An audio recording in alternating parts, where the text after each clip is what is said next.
Au Québec, on cultive beaucoup les hydrangées et avec raison, c'est des plantes faciles d'entretien, super rustiques et la floraison est abondante.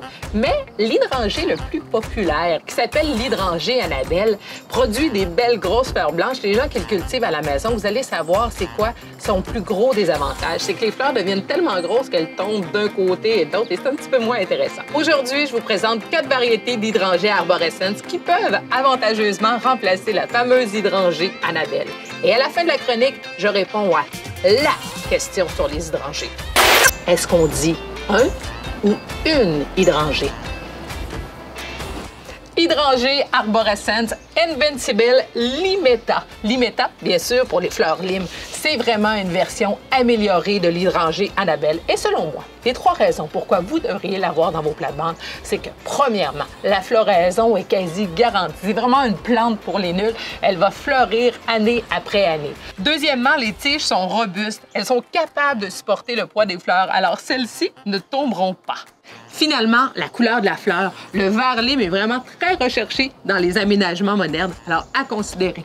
Il est tout petit présentement dans son pot, mais à maturité, 1,2 m par 1 m et rustique en zone 4. Celle-ci, c'est l'hydrangée arborescens Invincible Ruby. Ruby, bien sûr, pour la couleur. Et regardez, j'ai cassé ici une tige, mais c'est parfait. Ça me permet de vous dire que les hydrangées peuvent être utilisées en fleurs coupées. Celle-ci, on l'aime premièrement pour la couleur, qui est vraiment rubis, rosé, très jolie, qui est inusitée un peu pour les hydrangées arborescens qu'on est habitué de voir en blanc.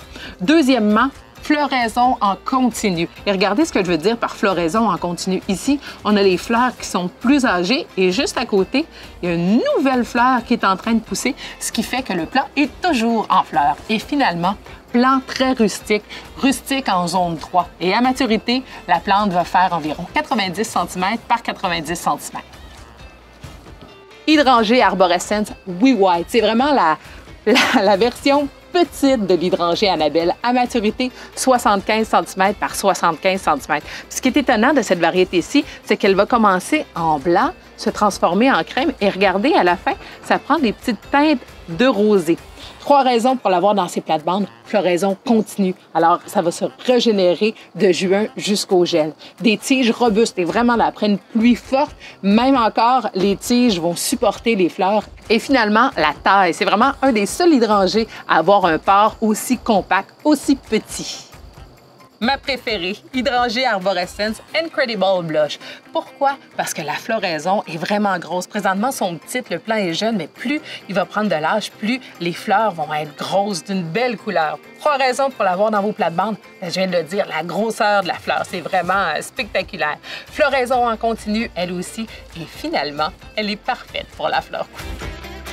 Et finalement, la fameuse question, est-ce qu'on dit un ou une hydrangée? La bonne réponse, c'est une hydrangée. Mais comme son nom français, c'est un hortensia, souvent, on va se tromper et faire l'erreur. Et comme vous avez pu entendre, moi aussi, je la fais souvent, cette erreur-là.